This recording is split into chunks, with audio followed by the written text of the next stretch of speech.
എന്താ വിശേഷം? അപ്പ അറിഞ്ഞില്ലേ? ബേബി കാര്യം പേരിലെ എമ്മ ഉണ്ടെങ്കിൽ ആളിപ്പോഴും ബേബിയാണ്. അദ്ദേഹത്തിന് പ്രായപൂർത്തി എത്തിയതായിട്ട് പാർട്ടി അംഗീകരിച്ചു. ഇതെന്റെ പ്രസ്റ്റീജിന്റെ പ്രശ്നമാണ്. എവിടെ വെച്ച് വേണേലും ചേട്ടനെ തെറി പറഞ്ഞു. ഇവിടെ എനിക്കൊരു പ്രത്യേക സ്റ്റാറ്റസ്. എ കെ ബാലന്റെ സ്ഥിതി തന്നെയാണ്. അദ്ദേഹം ഒരു ബാലനാണ്, ഇദ്ദേഹം ബേബിയാണ്. അപ്പൊ ഈ ബേബിമാരോ ബാലന്മാരെന്നും പറഞ്ഞാൽ പാർട്ടിയിലെ മുതിർന്ന നേതാക്കളുടെ ചെവിയിൽ ഒരു റീ എൻട്രിക്ക് ശ്രമിക്കുമ്പോ ആരംഭത്തിൽ അപമാനം. ദേശീയ ജനറൽ സെക്രട്ടറി എന്നൊക്കെ കേൾക്കാൻ നല്ല രസമുണ്ടെങ്കിലും അദ്ദേഹത്തിന് പാർട്ടിയിൽ എന്ത് സ്ഥാനമുണ്ട് എന്നുള്ളത് ഈ പരിഷ്കരിച്ച പുതുക്കിപ്പടിഞ്ഞ AKG സെന്ററിന്റെ ഉദ്ഘാടന വേളയിൽ നമ്മൾ കണ്ടു. പാർട്ടിയുടെ ദേശീയ ജനറൽ സെക്രട്ടറി ഉള്ളപ്പോൾ ആരാണ് അത് ഉദ്ഘാടനം ചെയ്തത്? നാടൻ മുറിക്കേണ്ടവരാണ്. ആരാണ് നാടൻ മുറിച്ചത്? നാടൻ മുറിക്കുമ്പോൾ അടുത്ത് നിന്നിരുന്ന ആരാണ്? ഇദ്ദേഹം എത്രാമത്തെ റോയിലാണ് നിന്നിരുന്നത് എന്ന് നോക്കിയാൽ അദ്ദേഹത്തിന് ഈ പാർട്ടിയിൽ എന്ത് സ്ഥാനമുണ്ട്, അദ്ദേഹത്തിന് എന്ത് വലിപ്പമുണ്ടെന്ന് നമുക്ക്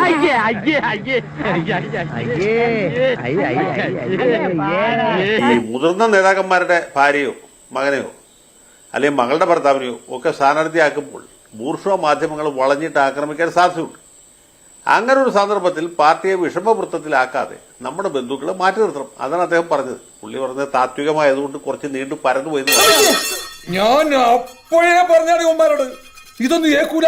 പക്ഷേ ഈ തത്വം പാർട്ടിയിലെ മറ്റു പല നേതാക്കന്മാർക്ക് ബാധകമല്ല.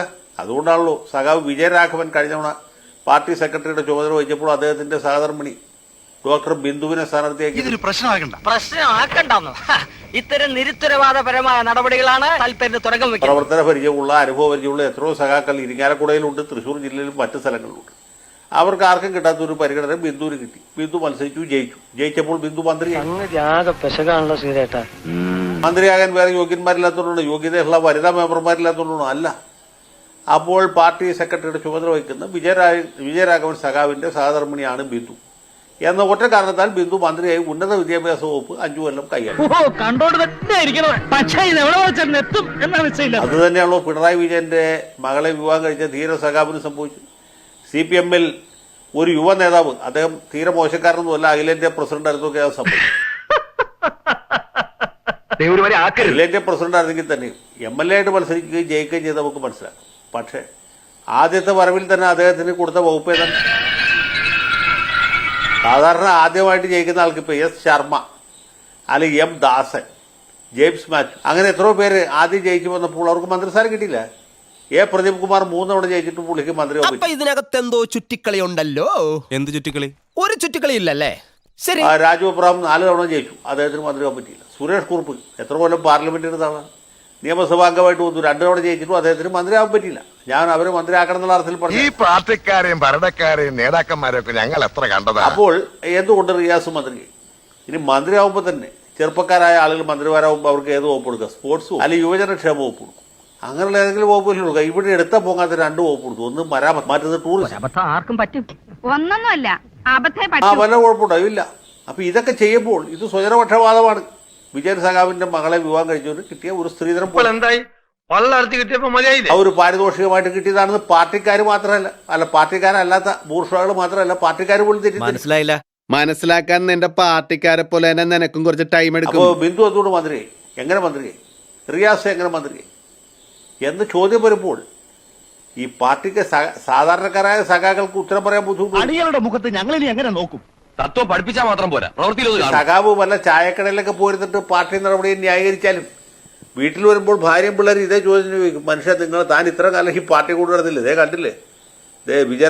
വിജയരാഘവൻ സഖാവിന്റെ ഭാര്യ മന്ത്രി, റിയാസ് സഖാവ് മന്ത്രിയായി എന്ന ചോദ്യം വരില്ലേ? അപ്പൊ അതിന് ഉത്തരം പറയണ്ടേ?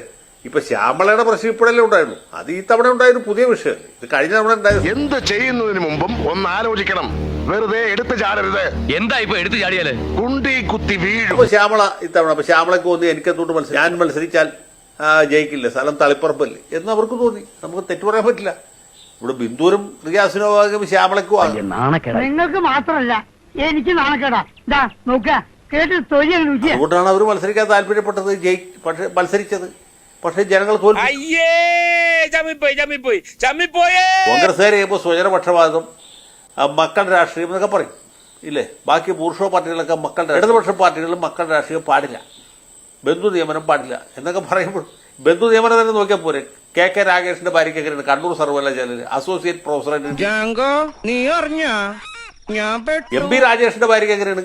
കാലടി സർവകലാശാലയിൽ റാങ്ക് ലിസ്റ്റ് തലകുത്തിന് നിന്നിട്ടില്ലേ അവിടെ അസിസ്റ്റന്റ് പ്രൊഫസറായിട്ട് കിട്ടി. ഞാനൊരു സത്യം പറഞ്ഞ് വിശ്വസിക്കൂ.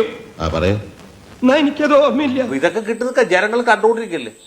അവരുടെ അടുത്ത് വന്നിട്ട് പിന്നെ നമ്മൾ താത്വികമായിട്ടും പ്രത്യയശാസ്ത്രപരമായിട്ടും ബൗദ്ധികമായിട്ടും ഒക്കെ വ്യാഖ്യാനിക്കാൻ ശ്രമിച്ച ആൾക്കാർ കാർക്കിച്ചു. രാഘവൻ പറഞ്ഞത് വാസ്തവം.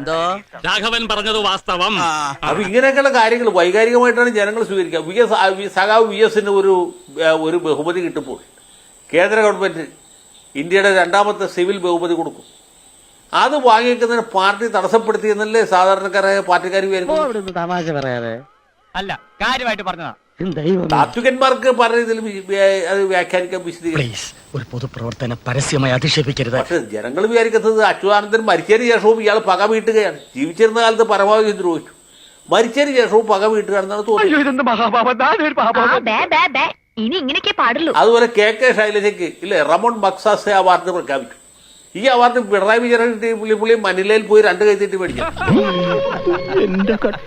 റിയാസിനാണെങ്കിലും പോയി മേടിക്കാൻ സമ്മതിച്ചു. മരുമകനെ ഇവിടുന്ന് ആശീർവദിച്ച് വിമാനത്തിൽ കയറ്റി.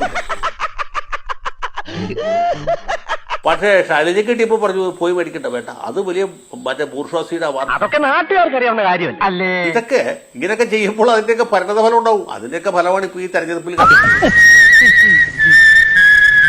തെരഞ്ഞെടുപ്പിൽ തോറ്റെങ്കിലും രാജീവ് സഖാവിന്റെ ആ വാമൊഴി വഴക്കത്തിന് വല്ല പോരായ്മ സംഭവിച്ചിട്ടുണ്ടോ? ഇല്ല. AB സഖാവ് കേൾക്കുന്നവർക്ക് മനസ്സിലാകുന്ന ഭാഷയിൽ പറയണമെന്ന് പറയുന്നത് പോലും കേട്ടാൽ മനസ്സിലാകാത്ത രീതിയില്ല.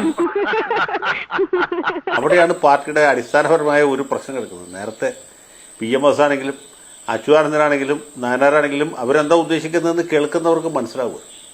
ഇപ്പൊ അങ്ങനെയല്ല, മൊത്തം താത്വികന്മാരാണ്, പ്രത്യയശാസ്ത്ര വിശാരദന്മാർ. പാർട്ടി വിരുദ്ധനെ പോലെ സംസാരിക്കുന്നു. അല്ലെങ്കിലും സത്യം പറയുന്നവരെ പാർട്ടി വിരുദ്ധരാക്കുന്നതാണല്ലോ സഖാവേ നമ്മുടെ സ്ഥിര ഏർപ്പാട്. ഒരു പ്രത്യയശാസ്ത്ര പ്രശ്നമായിട്ടാണ് തെരഞ്ഞെടുപ്പിലെ തോൽവിയെ മനസ്സിലാക്കുന്നതും അതിനെ അഭിസംബോധന ചെയ്യാൻ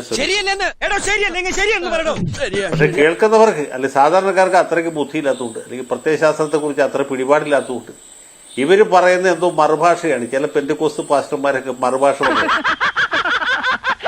അതുപോലെ എന്തോ ആണെന്നാണ് സാധാരണക്കാർ വിചാരിക്കുന്നത്. അപ്പൊ ഒന്നുകിൽ അവർക്ക് ഭ്രാന്താണെങ്കിൽ നമുക്ക് ഭ്രാന്താണ് എന്ന് ജനങ്ങൾക്ക് തോന്നും. അപ്പൊ ആരും സ്വയം ഭ്രാന്തന്മാരാകാൻ താല്പര്യമില്ലാത്തതുകൊണ്ട് ഇവര് പറയുന്ന അവരെന്തെങ്കിലും പറഞ്ഞോട്ടെ, പിച്ചും പേയും പറയുന്നതായിരിക്കും എന്ന് കരുതി അവര് വിട്ടായി. ഇൻസൾട്ട് ചെയ്താ നമുക്ക് വളരെ വിഷമം. ഈ 21ാം നൂറ്റാണ്ടിൽ 2026 ആണ്ടിൽ ഇതുപോലെ പ്രത്യയശാസ്ത്രപരമായ പ്രശ്നങ്ങളൊക്കെ പറഞ്ഞ ആരെങ്കിലും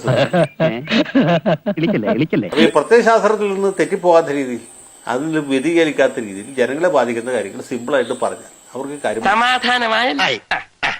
അല്ലാതെ കണ്ട് താത്വികമായിട്ടും ദാർശനികമായിട്ടും പ്രത്യയശാസ്ത്ര ബഹുലമായിട്ടും ഒക്കെ കാര്യങ്ങൾ പറയാൻ ശ്രമിച്ചാൽ ബേബി സഖാവിനെ പോലെ ജനങ്ങളുടെ ഇടയിൽ ഒരു പരിഹാസ്യ പാത്രമായി. അതൊക്കെ ആലോചിക്കുമ്പോഴാ എന്റെ നെഞ്ചിനകത്തൊരു പുക. അപ്പോ നാളെ നേരത്തെ തന്നെ ഇങ്ങോട്ട് എത്തണം കേട്ടോ. ശരി.